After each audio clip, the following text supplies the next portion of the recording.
వందనాలండి.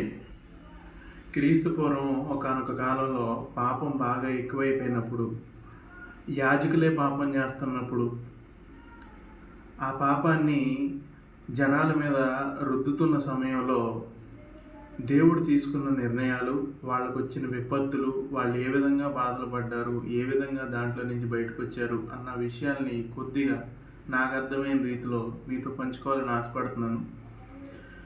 దయచేసి ఈ వీడియోని చూడండి. ఒకానొక గ్రామంలో, ఆ గ్రామం పేరు షిలోహు, లేదు పట్టణం పేరు షిలోహు.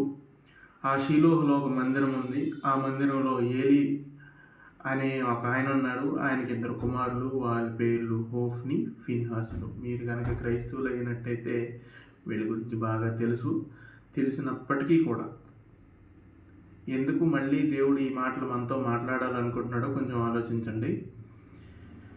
వాళ్ళు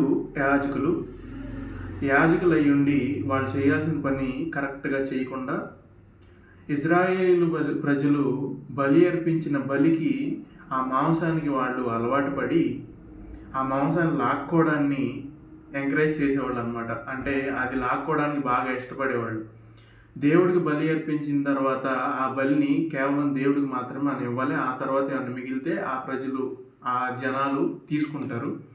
అందులోనే యాజకుడికి కూడా ఇస్తారు. అయితే వీళ్ళు ఏం చేస్తున్నారంటే, హోఫ్ని, ఫిన్హాస్లు ఏం చేస్తున్నారంటే, ఇజ్రాయెల్ ప్రజలు ఏదన్నా బలి తీసుకొస్తే ఆ బలి అర్పించిన తర్వాత వాళ్ళు వండుకుంటున్న కొండల్లో నుంచి వీళ్ళ దగ్గర ఉన్న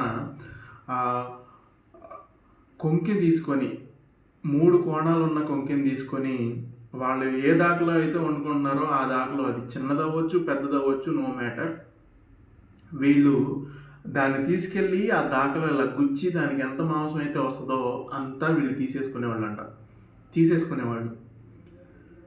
ఇంకా ఒక ముందుగా అడిగేసి, దేవుడికి పూర్తిగా బలి అర్పించక మునిపే, దాన్ని ఇంకా వండక మునిపే, దాన్ని పచ్చి మాంసంగానే దాన్ని కట్ చేయగానే, ఇంకా బలికి ఆ కొవ్వుని బలిగా అర్పించక ముందే, అర్పణ చేయకముందే ఆ పచ్చి మాంసాన్ని కూడా జనాల దగ్గర నుంచి ఈ ఇద్దరు లాక్కోవడం మొదలుపెట్టారు.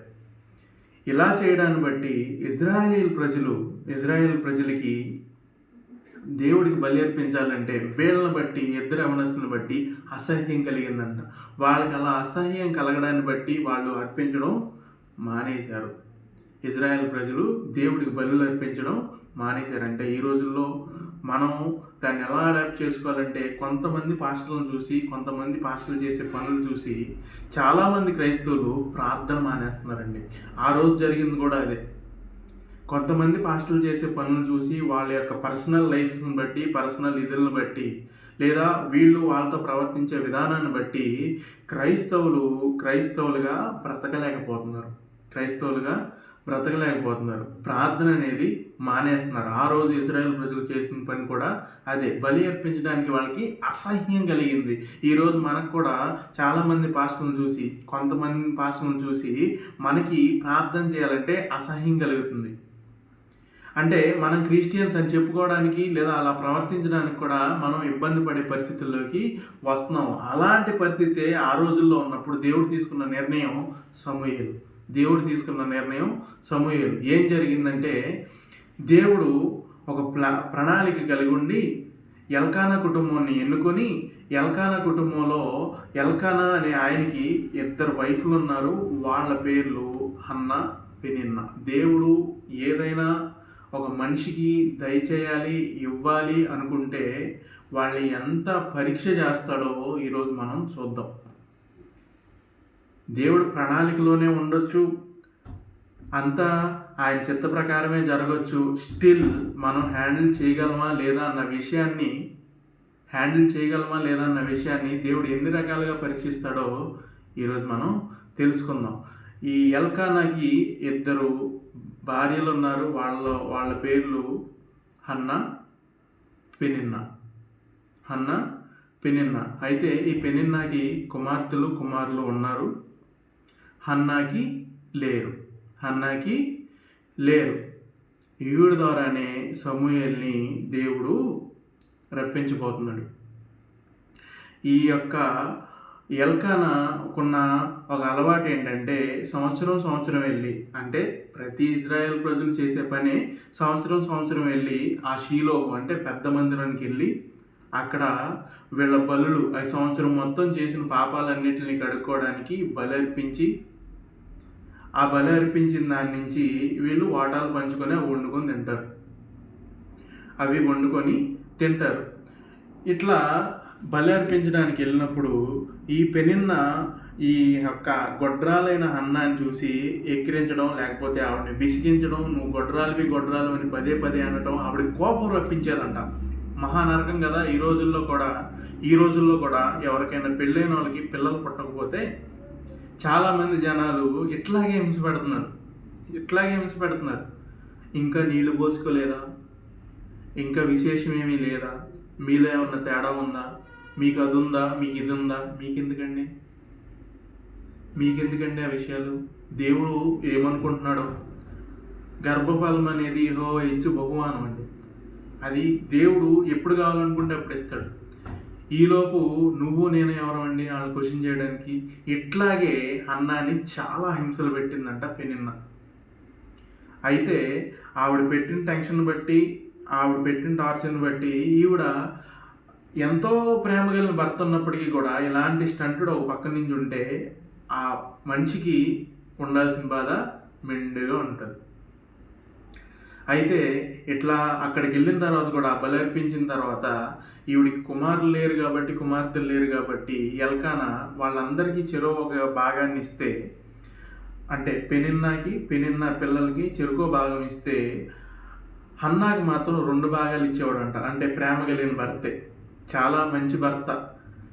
ఆవిడ ఇట్లాగే హింస పెడుతున్నారని చెప్పేసి ఆవిడ బాధపడుతూ అన్నం తినడం మానేస్తే ఒకరోజు మన ఎల్కానా వెళ్ళి, అమ్మా నువ్వెందుకు అంత బాధపడుతున్నావు, అంత బాధపడాల్సిన పని లేదు, 10 మంది కుమారుల కంటే నేను నీకు శ్రేష్టమైన వాడిని కదా. అంటే ఎంత ప్రేమ అండి.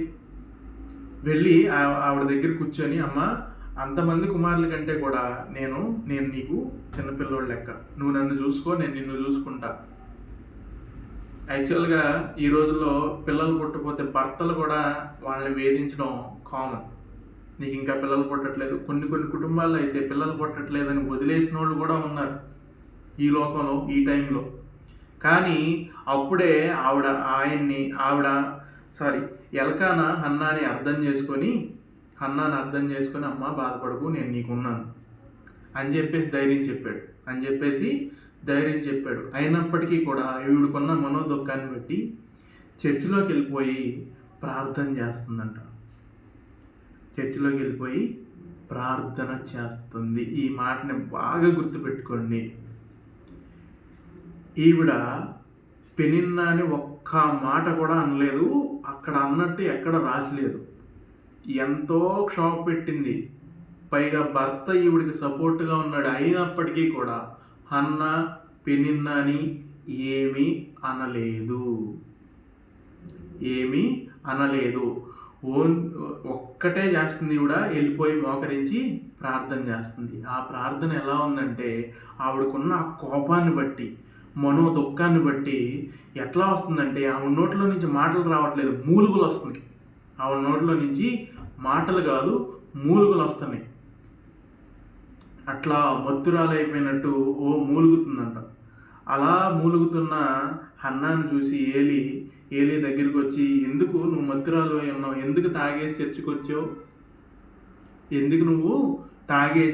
చర్చికి వచ్చావు, ఇట్లా రాకూడదని నీకు తెలియదా అని చెప్పేసి ఆవిడని గద్దిస్తుంటే ఆవిడ లేచి, అయ్యా నేను తాగి రాలేదు, నాకున్న దుఃఖం ఇది, నాకు కుమారులు లేరు, నాకు సంతానం లేదు, అందుకని చెప్పేసి నేను బాధపడుతున్నాను, దేవుడికి మొరపెట్టుకుంటున్నాడు. ఈ ప్రార్థన ఎక్కడ ఉంటుందంటే 1 సమూయేలు గ్రంథం 1వ అధ్యాయం 10-11 వచనాల్లో ఉంటుంది. చూడండి,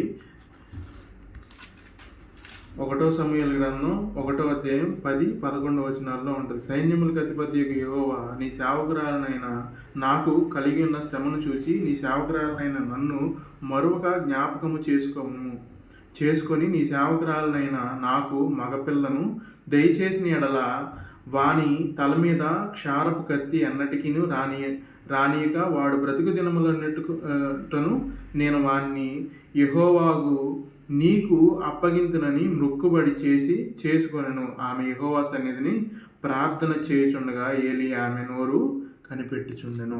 ఇట్లా ప్రార్థన చేస్తుందంట, అయ్యా నీ సేవకురాలైన నన్ను గుర్తించు, నాకు ఒక మగపిల్లాడిని సంతానంగా ఇవ్వు, నేను వాడిని నీకు ప్రతిష్ఠిస్తాను, వాడి తల మీద కత్తిరి పడినేవును, వాడిని నీకు అంకితం ఇచ్చేస్తాను, నాకు ఒక మగపిల్లాడిని ఇవ్వు అని చెప్పేసి హన్నా దేవుడికి ప్రార్థన చేస్తుంటే ఈయన ఏలి ఏం చేస్తున్నారంటే ఈవిని యొక్క పెదాలని గమనిస్తున్నాడు. గమనించి ఎట్లా అంటున్నాడు, ఆయన కొంచెం వృద్ధుడు కాబట్టి ఆవిడన్న మాటలు మేబీ ఆయనకు అర్థం అయి ఉండకపోవచ్చు. సో ఆయన ఏమంటున్నాడంటే, నువ్వెందుకు మత్తురాలు ఇక్కడికి వచ్చావు, నువ్వెందుకు తాగేసి ఇక్కడికి వచ్చావు, తాగేసి ఎందుకు ఇక్కడ కూర్చున్నావు, నువ్వు ఇట్లా చేయకూడదనేసి అంటే అప్పుడు ఆవిడ అంటుంది, అయ్యా నేను తాగలేదు, నా బాధ ఇది, నేను దేవుడితో చెప్పుకుంటున్నాను, మొరపెట్టుకుంటున్నాను అని చెప్పిన తర్వాత ఏలి ఆవిడ్ని ఆశీర్వదిస్తాడు. దేవుడు ఏలి ద్వారా హన్నాను ఆశీర్వదించాడు. అమ్మా నీకు సంతానం కలుగుగాక అని చెప్పేసి ఆశీర్వదించిన తర్వాత వాళ్ళు వచ్చిన పని అయిపోయింది. వాళ్ళు తిరిగి వాళ్ళ గ్రామానికి వెళ్ళిపోయారు.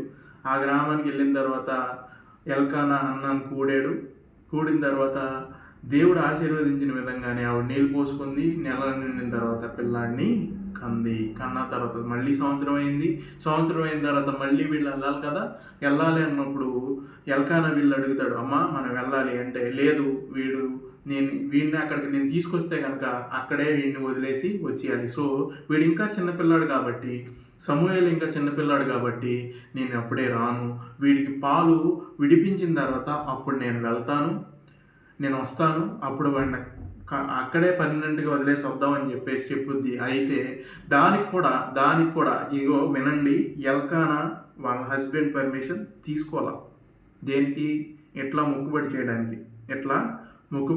చేయడానికి. స్టిల్ ఎల్కానా హన్నా యొక్క నిర్ణయాన్ని గౌరవిస్తున్నాడు. ఎందుకో తెలుసా, వాళ్ళు దేవుని యందు భయభక్తులు కలిగి ఉన్నారు కనుక.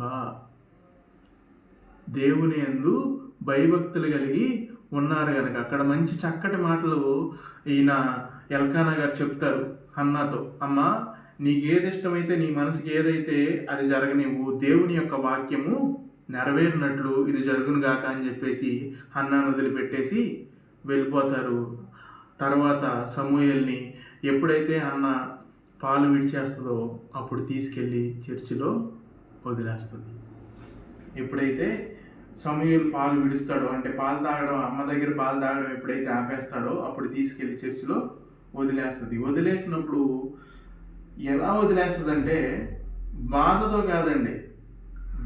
కాదు. ఎందుకంటే 2వ అధ్యాయం 1వ వచనం నుంచి మనం చదివితే అక్కడ దేవుణ్ణి ఎంతో ఘనంగా, ఎంతో ఉన్నతంగా హన్నా, దానికి మనం ఈసారి ఇంకెప్పుడన్నా టైం ఉంటే ఆ వచనాల గురించి, అది చాలా పెద్ద ప్రవచనాలండి. తర్వాత ఇజ్రాయెల్ ప్రజలకు జరిగిన విషయాలన్నీ కూడా ఆవిడ అక్కడ చెప్పింది. అంటే ఆవిడ ప్రార్థనలో ఆవిడని దేవుడిని గణపరుస్తూ విజ్ఞాపన చేస్తూ మొత్తం చెప్పేసింది. తర్వాత జరిగే స్టోరీ అంతా ఆ వచనాల్లో ఉంది. కావాలంటే మీరు తర్వాత చదువుకోండి. 2వ అధ్యాయం 1వ వచనం నుంచి 11వ వచనం వరకు చదువుకోండి. మీకు ఈ విషయాలన్నీ, ఆ తర్వాత జరిగే విషయాలన్నీ కూడా దాంట్లో ఉంటాయి. వెళ్ళి మనస్ఫూర్తిగా, నిజంగా ఈ రోజుల్లో ఎవరు అర్పిస్తారండి, దేవుడు నువ్వు కోరుకున్న ఒక విషయాన్ని గురించి నిజంగానే మొక్కుబడి చేసుకున్నావు, నాకు ఇది వస్తే నేను నీకు ఇది ఇస్తాను, దేవుడి దగ్గర మొక్కుబడి చేసుకున్నావు, సీరియస్గా నువ్వు మొక్కుబడి చెల్లిస్తున్నావా అంటే, అయ్యా నాకు ఈ విషయం కావాలి, నేను ఒక విషయాన్ని నేను వదిలేస్తా అంటే, చాలామంది యవనస్తులు ఏం చేస్తారంటే, నా అనుభవపూర్వకంగా చెప్తున్నాను, చాలామంది యవనస్తులు ఏం చేస్తారంటే ప్రార్థన చేసుకునేటప్పుడు, అయ్యా నాకు పలానాది కావాలి, ఫర్ సపోజ్ నాకు బండి కావాలి, నాకు బండి నువ్వు ఇవ్వు, నేను సినిమాలు చూడడం మానేస్తా అంటారు. లేదా నన్ను ఎగ్జామ్లో పాస్ చేయించు, నేను సినిమాలు చూడడం మానేస్తా, సినిమా పాటలు పాడడం మానేస్తా అంటారు. లేదా అయ్యా ఈ కాలం నన్ను బ్రతికించినందుకు నీకు వందనాలు, నాకు వచ్చే కాలంలో కూడా మంచి ఆరోగ్యాన్ని దయచేయి, ఈ సంవత్సరం నుంచి నేను బూతులు మానేస్తా అంటారు. లేదా సంథింగ్ విడిచిపెట్టేస్తా అంటారు. యాక్చువల్గా సీరియస్గా నువ్వెప్పుడైనా దేవుడి కోసం ఏ పనైనా చేసావా? లేదా నీకు ఇష్టమైన దాన్ని దేవుడి కోసం దేవుని యొక్క సన్నిధిలో విడిచిపెట్టావా? మత్తయి సువార్తలో దేవుడు ఒక చోటన యేసుక్రీస్తు గారు ఉపమానాలు ఇస్తూ అంటాడు, నిన్ను ఇబ్బంది పెట్టేది ఏదైనా కూడా, పరలోకానికి వెళ్లకుండా నిన్ను ఇబ్బంది పెట్టేది ఏదైనా, నీకు ఇష్టమైన వస్తువైనా, పర్సన్ అయినా, సంథింగ్ ఏదైనా కూడా నువ్వు విడిచిపెట్టేయాలంటే దాన్ని నువ్వు అక్కడ విడిచిపెట్టేసి వెళ్ళిపోవాలి. హన్నా చేసిన పని అదే. దేవుడికి అర్పిస్తానని చెప్పింది, అర్పించేసింది. ఎన్నో కష్టాలు పడింది.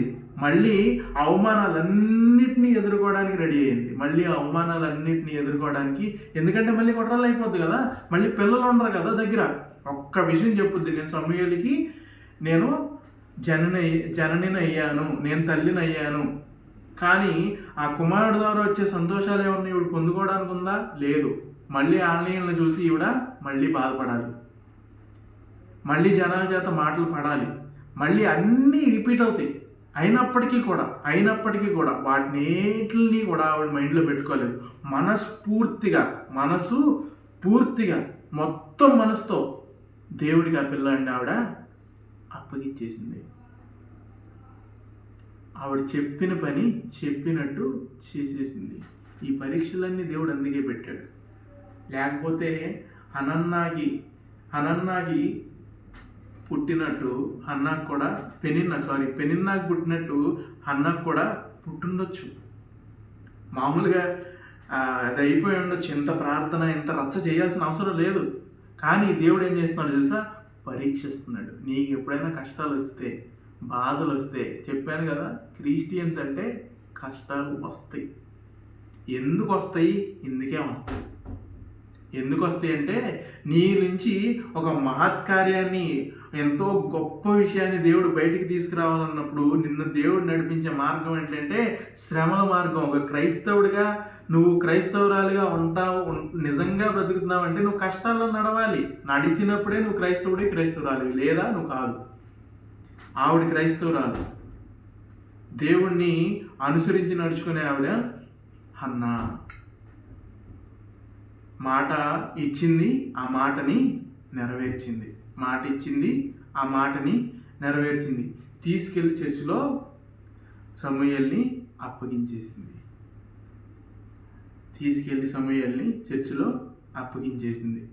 ఈరోజు నువ్వు నేను దేవుడికి చెప్పిన వాటిని దేవుడు చెప్పిన ఎప్పుడు నెరవేరుస్తారండి. దేవుడు నీకు ఏదైనా ఇస్తానంటే ఇస్తాడు, ఏదైనా నీకు వద్దంటే వద్దంటాడు. దేవుడు చెప్పిన ప్రతిదీ చేస్తాడు. ఎందుకంటే ఆయన దేవుడు. ఆయన లాగానే మనల్ని కూడా చేసుకున్నాడు. ఆయన లాగానే సొంతంగా ఆలోచించే జ్ఞానాన్ని దేవుడు ఇచ్చాడు. నువ్వు మాట్లాడే స్వాతంత్రాన్ని దేవుడు ఇచ్చాడు. నువ్వు అడిగే స్వాతంత్రాన్ని దేవుడు ఇచ్చాడు. అన్నీ దేవుడు మనకి ఇచ్చాడు. మరి నువ్వు దేవుడి కోసం ఏమైనా చేస్తున్నావా? ఈరోజు నిన్ను నువ్వు చేసుకోవాల్సిన క్వశ్చన్ అది. నువ్వు దేవుడి కోసం ఏమన్నా వదిలేవా? ఏమైనా దేవుడికి అడ్డంగా ఉన్న వాటిని నువ్వు విడిచిపెట్టావా? దేవుడి కోసం ఏదైనా నీకు ఇష్టమైన దాన్ని దేవుడికి ఇచ్చేసావా? ఇవ్వలేదు. హన్నా ఇచ్చిన తర్వాత ఆ సంవత్సరం ఆవిడ అక్కడి నుంచి వెళ్ళిపోయింది. మళ్ళీ సంవత్సరానికి తిరిగి వచ్చింది. వచ్చిన ప్రతిసారి ఆ కుమారుడికి ఒక అంగీ కొనిచ్చేది. ఆ తర్వాత నువ్వు దేవుడికి చేసిన దాన్ని బట్టి మళ్ళీ ఏలి ఆశీర్వదిస్తాడు. నువ్వు దేవుడికి ఇచ్చిన దాన్ని బట్టి దేవుడు నిన్ను మెండుగా ఆశీర్వదించమని చెప్పి ఆశీర్వదిస్తాడని చెప్పేసి ఏలి ఆశీర్వదం ఇచ్చినప్పుడు ఆవిడ వెళ్ళి కుమారులను కుమార్తెలను మళ్ళీ పొందుద్ది. దేవుడి కోసం దేన్నైనా నువ్వు త్యాగం చేసుకుని ఉంటే దానికి 2 4 5 10 ఎంత కావాలంటే అంత, ఎంత నీకు అవసరమైతే అంత దేవుడు నీకు ఇస్తాడు. ఇది గుర్తుపెట్టుకో. దేవుళ్ళలోకి వస్తే నీకు ఆశీర్వాదాలు వస్తాయి, కరెక్టే. ఎప్పుడు వస్తాయి? ముందు నువ్వు దేవుడి దగ్గర మోకాళ్ళిడి ప్రార్థన చేసినప్పుడు, ఆయన నడిపించిన మార్గంలో నడిచినప్పుడు, ఆయనతో నువ్వు చేసిన వాగ్దానం, ఆయన చేసిన వాగ్దానాలు కాదు, ఆయనతో నువ్వు చేసిన వాగ్దానాలని నెరవేర్చినప్పుడు ఇది జరుగుద్ది.